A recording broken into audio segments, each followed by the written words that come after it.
Hello, everybody. It is Thursday, the 1st of August. And yes, I want to talk about what Greg Braden is talking about, and that is that we should explore what it means to be human. You know, what is the actual meaning of being human? What is actually contained in the human experience? Because at this moment, I think we're only experiencing our humanity on the surface as it is. We're not actually going deeply into the experience. Right. Let me just start with, again, and I want to correct myself in the end, by the way, when I say the Creator cannot be known. I keep saying that. I think I might be wrong. Just a thought occurred to me this morning that he may not be as big as we think he is. Right. I will talk about that in the end. So how I see it, again, the Creator is just the building blocks of everything. Yeah, and you receive of the building blocks, so to speak. What is created is what is created out of him. Obviously, he's contained in us because we were built out of him, created out of him. So, this world is created out of the Creator Earth, and everything in it is created out of the Creator, and we are created according to the world. Yeah? So when it says God in the body, as again Greg Braden says that our DNA spells God in the body. What it means is our body is a reflection of the desire of God. It is built according to Him. And God is a reflection of the all. So we are at a dream within a dream within a dream.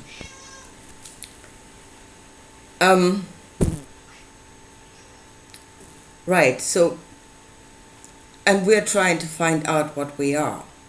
We're trying to find God. We're trying to find the Creator. It's like 3 steps up again, trying to get back to source. And we're looking for it everywhere else but here. Yeah? This is just solid, this is nothing. The horned winged boogeyman is the God of this world, and we must get out of here. Yeah, that is for the most part what is in everybody's mind. Like the Titanic is going down and everybody's running for the lifeboats.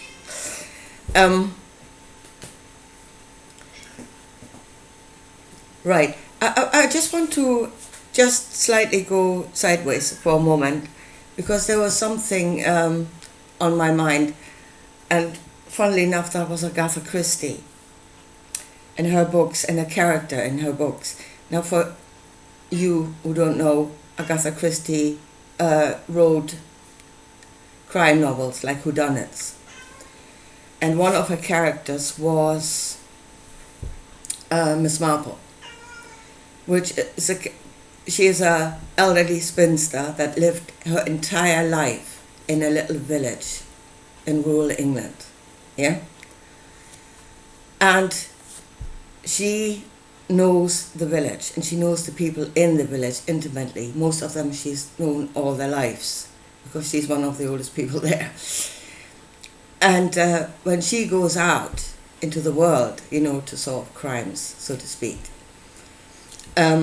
she knows the people in the world because they're only variations of what she knows in her village. They're fractals. Yeah? So she knows everything by knowing her village intimately.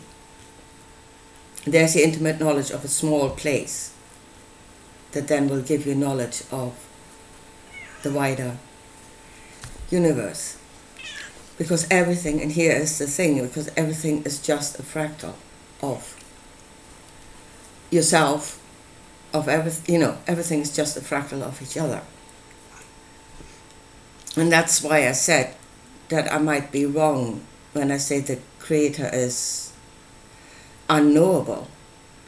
In its creation, it becomes varied, it becomes diverse, and all the forms seem completely different from one another. But if you say it's a bucket of Lego bricks, the Creator, there is only a certain amount of bricks in there, certain amount of shapes and colors. Let's say it like this. And everything else is built out of those shapes and colors. I mean, you can have, 10 different shapes and colors, and you could build an infinite amount of shapes structures out of that. But it is only the same bricks repeating themselves over and over again, put together in slightly different ways, building the structures bigger and bigger or keeping them very small. And then again, the very small structure seems completely different from the huge structure, but it's not. It's built from the same bricks.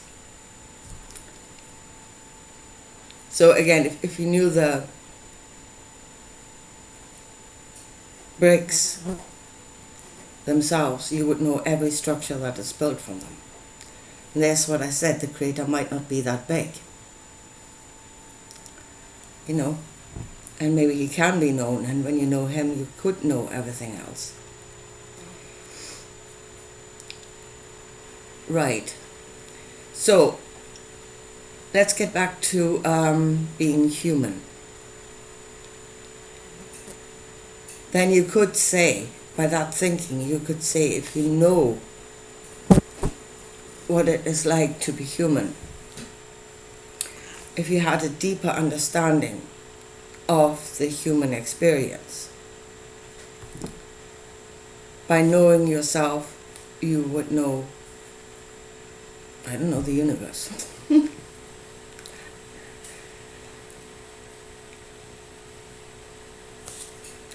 But, and here comes, to know, again, to have a deep knowing of what it is to be human. I think first of all we would need to commit to being human. And most of people in this world are not making that commitment. It is a marriage. It is like a marriage, a commitment to one thing, to being human. Again, most are not making that commitment because basically they've been told being human is nothing. You should not be in the world because, as I said, the horned-winged boogeyman is the god of this world, and you should get out of here. And many people are trying to get out of here. Here's the expansion of consciousness outward into the other possibilities. And again, many do it by, either starving themselves half to death or taking drugs or whatever. And they expand outwards and whoa, you have no idea what's out there. It's so great. It is so unfathomable. Yeah? That is because you didn't understand it here. You did not understand yourself. You don't know what you're looking at here. You don't know what you're looking at there. Again, you're going out into the universe and you didn't understand your own village. And if you didn't understand that, you will not understand the other. Yeah? You're just standing there with your mouth wide open. Because it all looks so terribly different and they are so much greater. No, they're not. They're just a fractal of everything else, and you have not seen the starting point. You have not seen it in yourself. You have not seen it around you. You're not going to know it up there.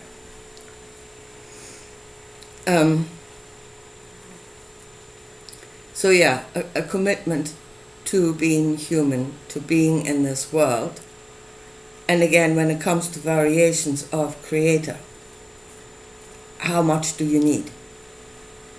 Everything here is creator. On the mineral, the vegetative, the animal, man, all variations of him. How many variations do you need? You're surrounded by life. That is all him. What on earth do you need? So committing to being human. Yeah, there is a vast amount of knowledge here. And going deeper into the experience then of being human. And there the problem starts because,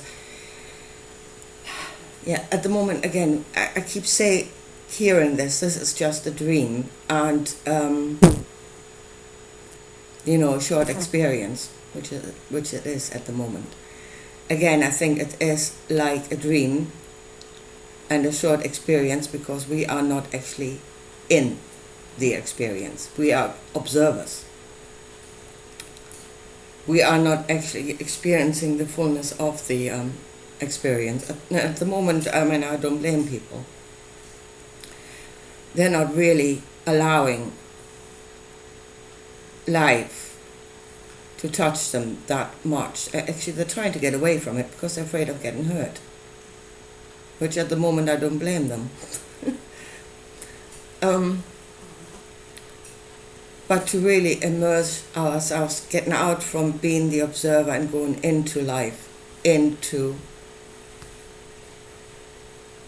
fully connecting to life, with the feeling body, with the thought body, the feeling body, the energetic whatever, all those different layers of ourselves, fully committed. Fully going into all of those layers and experiencing this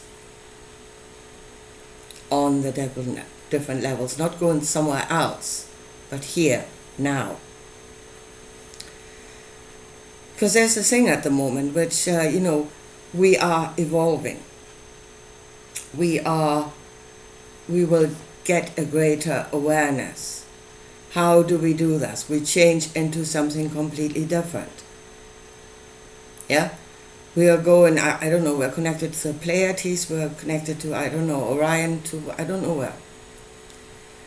And we must become like them to have the greater experience, which I'm saying no. They are just fractals of what you are now. So it's going to be no different. There's going to be good and bad out there. Yeah? The grass is not greener in the Pleiades. So, but of all those possibilities, the one that is actually not being touted is the possibility of remaining human, remaining here, and going deeper into this experience, which would create an expansion of consciousness. That is the one possibility that nobody is talking about. It's just everybody's get out of here. And as I said, if you don't know it here, you will not know it there. It's the same thing repeating itself all over again. It's taking different forms. As I said, the grass might be purple, but it's still going to be grass.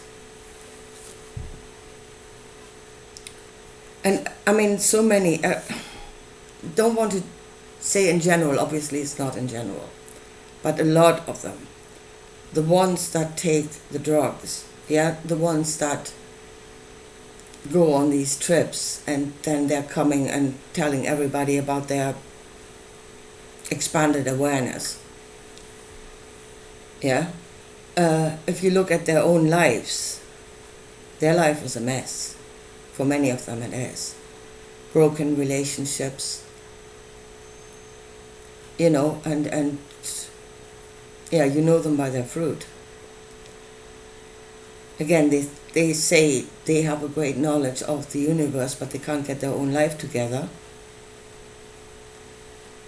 And And then they say what? Well, that is because this is nothing.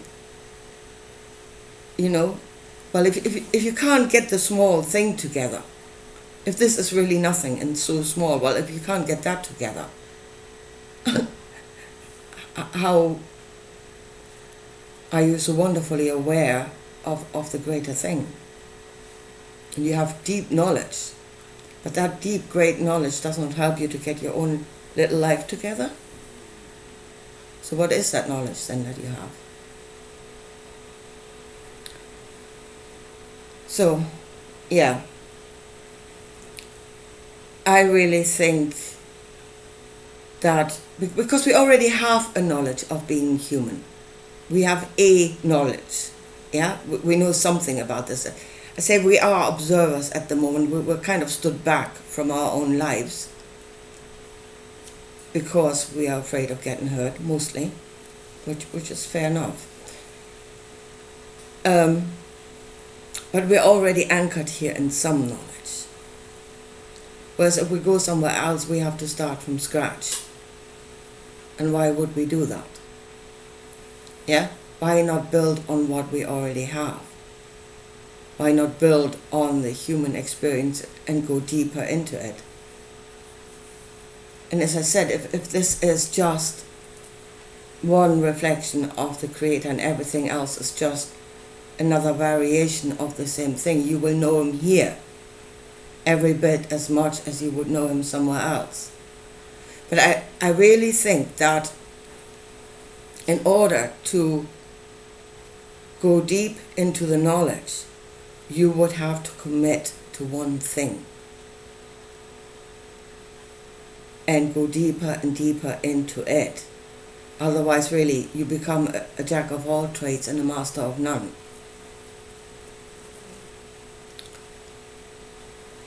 And here's another thought that I had, and that is if, your higher self and what it is doing, the way it is directing the created experience.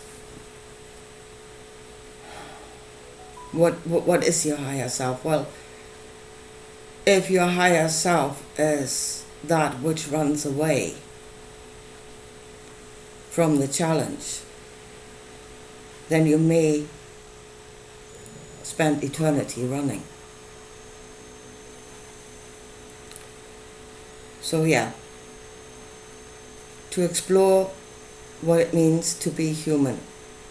That means get out of the thought of all other possibilities and concentrating on this, committing to this, going deeper into this, seeing the Creator here, because everything is Creator, seeing the Creator inside of yourself,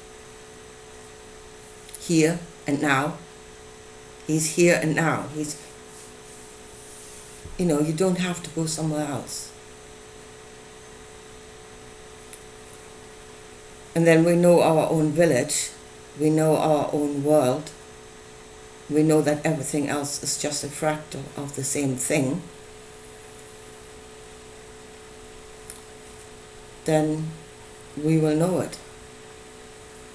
And then when others come, as I think they did before in this world, we will know them, and we're not going to be falling flat on our face worshipping because they look different and they have technology and they are so much greater. We will know them because we know ourselves. But for that, as I said, we have to commit to being human, for that knowledge. To gain that knowledge, we absolutely need to get deeper into this experience. Stop being observers. And yeah, it is a challenge. It absolutely is a challenge. And yes, you will feel pain. You will also feel joy. And through that you will gain knowledge of the Creator. So here, if we are now at the crossroads of where is it we're going? Are we running away to the Pleiades or somewhere else?